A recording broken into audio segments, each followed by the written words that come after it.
How's it going, everyone? Welcome back to the channel if you're familiar with us, and if you aren't, welcome to you as well. Jonathan here with Boston Collectors, and today we'll be unboxing and reviewing Luke Skywalker, the Snowspeeder pilot from The Empire Strikes Back by Hot Toys. Presented on the slipcover style casing, we have our basic release information, as well as the 40th anniversary logo for The Empire Strikes Back. As for the back, we have the warnings, store locations, and additional information pertaining to the figure. Making our way to the front, the Star Wars embossed logo guides our attention to Luke Skywalker decorating the middle of the sleeve. For the anniversary packaging, Hot Toys made this a slipcover design to protect the vintage-style box encasing the figure.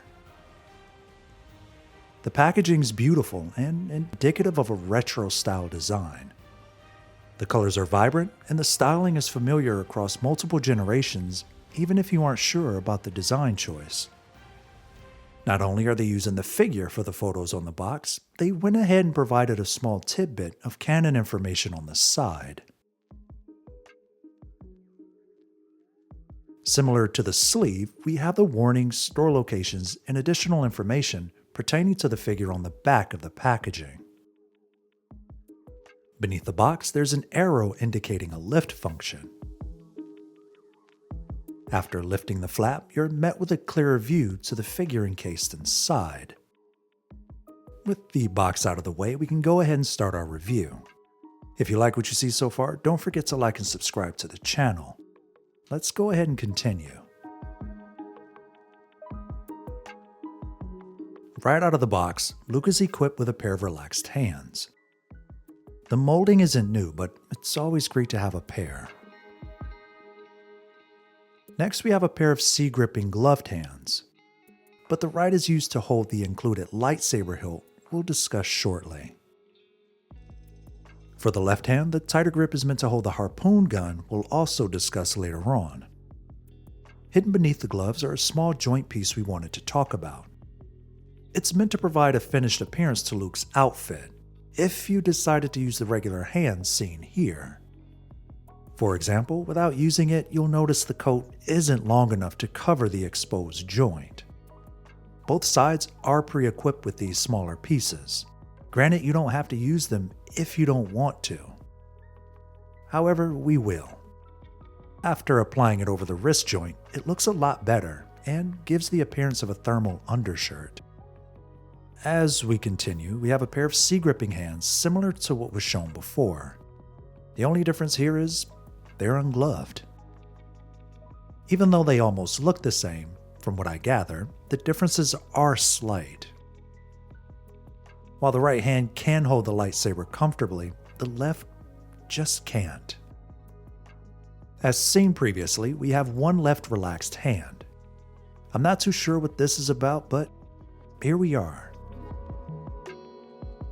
For the final hand included with this release, we have a right trigger finger for the DL-44 blaster. It's a strange choice of hands, but at least they work with what we have included, even if they aren't pairs. Speaking of the DL-44 blaster, the weathering is minimal, with a few applications of wash over the entire weapon. It looks great overall and completes the Snowspeeder Luke ensemble. Or if posing him with it isn't something you care about, feel free to holster it at his side. This next accessory isn't something I care to use, but we'll go ahead and prepare the light-up arm for you all anyway. After installing the batteries, you'll have to finagle his arm back into the coat and inside of the joint that you previously popped out. It isn't fun. To power on the arm, the switch is located beneath the gauntlet. After switching the lightsaber on, it's definitely bright. Brighter than a lot of the previous lightsaber arms I've had. With the ignited blade included, there's still a decent amount of light coming through, just not the burning color I think a lot of collectors will like. During the recording process, we feared the batteries dying out, but they never did, nor did it feel as if they were dying at all. That doesn't change the process for installing the arm though, because that is frustrating. As for the dynamic blade, the light is covering a little more ground through the effect. It kinda just die out near the end though. However, if you enjoy using these, you'll enjoy the look of it for sure. Just not worth the hassle. As for the standalone hilt, we've seen this through countless releases. It's your basic lightsaber hilt at this point. If you don't care to use it, you can hang it from his belt. With the D-ring installed on the end of the hilt, it makes storing it easier. As for the next accessory, we have a grenade which was used to take down the AT-AT. Light weathering only exists at the bottom of it more than the rest of the grenade though. We'll talk about his helmet later on, but we figured we'd at least show it off. The weathering and colors are spot on, at least from what was seen in the source material. Not to mention another home run from Hot Toys. Next we have the harpoon gun. There's a feature Hot Toys created to enable us to consider using in our display. Doubt we'll ever use it, but you'll see that in a bit. Located on the belt, you can attach the harpoon gun to his waist, as seen in The Empire Strikes Back. As for a closer look, there's a subtle wash in the crevices for texture, but nothing major. The back of the gun is malleable, and there's a smaller piece near the front that can articulate as well. But let's go ahead and discuss the harpoon feature. If you'd like to use it, it can extend and the head can magnetize to the base. Or if you change your mind, you can separate the gun and wrap it back together. If you'd like to hang it from his belt, that's possible too. First, you'll need to identify the knot at the base of the string. It's a little harder to do on camera, but it is possible.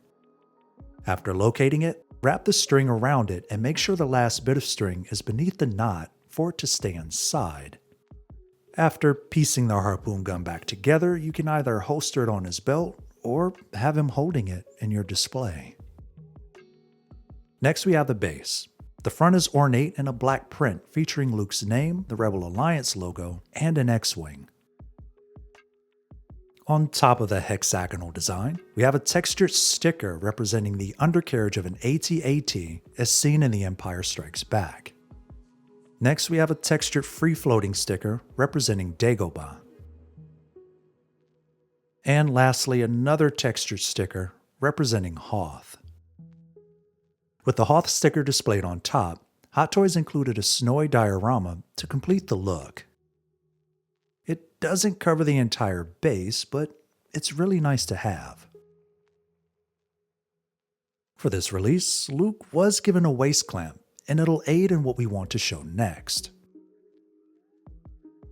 Beneath the base, there are two inserts to allow for another display. We won't be using it, but allow us to show you how it works. After setting up your screws, align the base with them and slide it on. From here, you'll want to install the waist clamp, which will allow Luke to hang as if he were beneath an AT-AT. Now let's magnetize the harpoon to sell the vision. At this point, it's posing Luke as best as you can to get the idea across.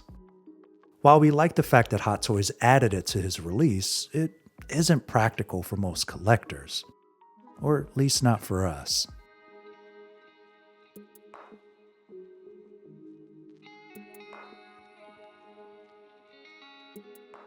If all of that's too much for you, you could also have the harpoon gun simply hanging from his belt. And that's exactly what we plan to do after the review. Now that we're done, it's finding a pose and you're all set. Don't forget to like this video if you haven't already. Let's go ahead and move on.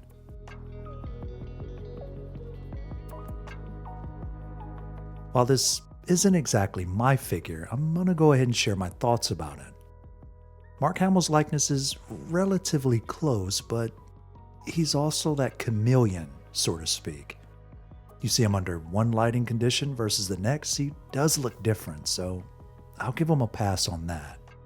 Not to mention, he always kind of held his mouth open, so I understand why Hot Toys went that route.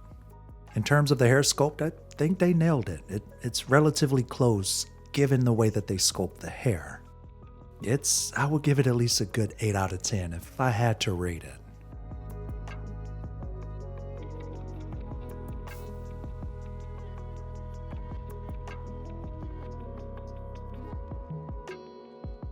other than that, you get everything that you could want with Mark Hamill's likeness here. And with controlled lighting, we're able to get more of a feel for Mark Hamill's likeness.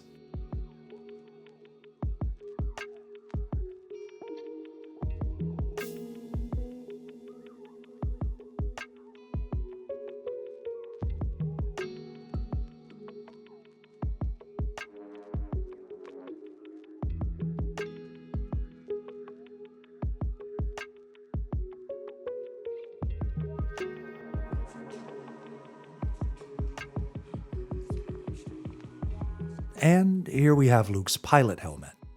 As for installing it, allows to show you how it works. The helmet can detach into 3 pieces, but first we'll need to detach the helmet from the portion covering the seam line as seen here.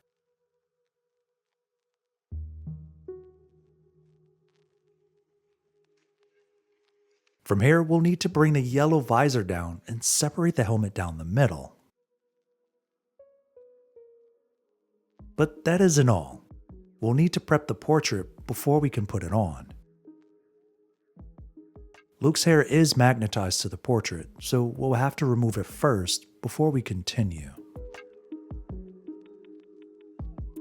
From here, we'll add the inner layer to the helmet by magnetizing it to the scalp.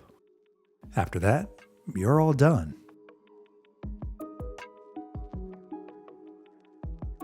Even though Hot Toys mentioned positioning the chin strap a different way, we chose to position it between the helmet and the inner layer to minimize harming the portrait.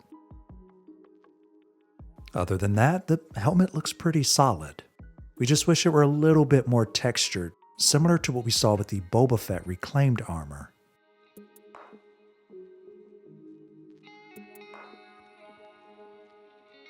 So again, as I stated before, this isn't my figure, so I'm freeballing it right now.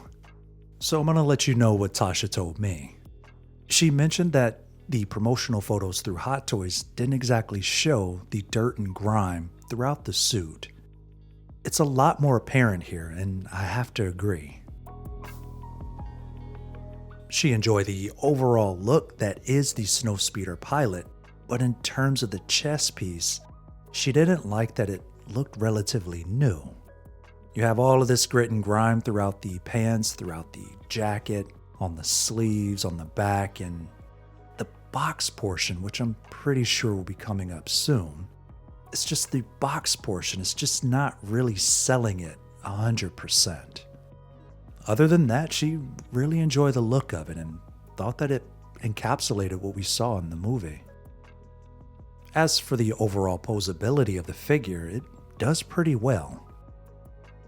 You've got everything that you could want in a Jedi figure, something that should be considered standard at this point.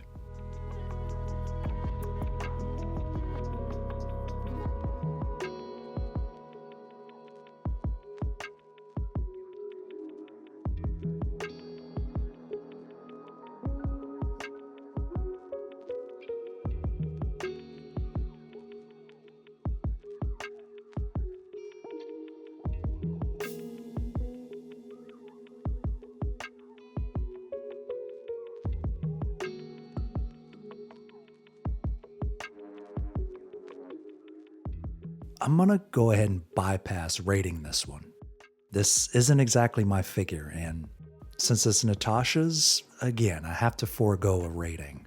For more of an explanation as to why Natasha isn't doing the video, go ahead and look down below in the pinned comments. We'll have something there for you all. But speaking from what I was able to record and everything that I have here in front of me, Luke's pretty solid. I guess if I had to speak as if it were mine, I don't really like the mouth being open. I feel like they tried their best. You can definitely tell that they enjoy Luke as a character, but it's good. I'll say that. It's good. It's just not a character, nor I guess a representation of Luke that I would want in my collection. With that said, if you enjoyed today's upload, don't forget to like this video and subscribe for more content. As always, it doesn't matter what we rate the figure. If you like it, we love it. This is Jonathan with Boston Collectors, and we'll catch you next time.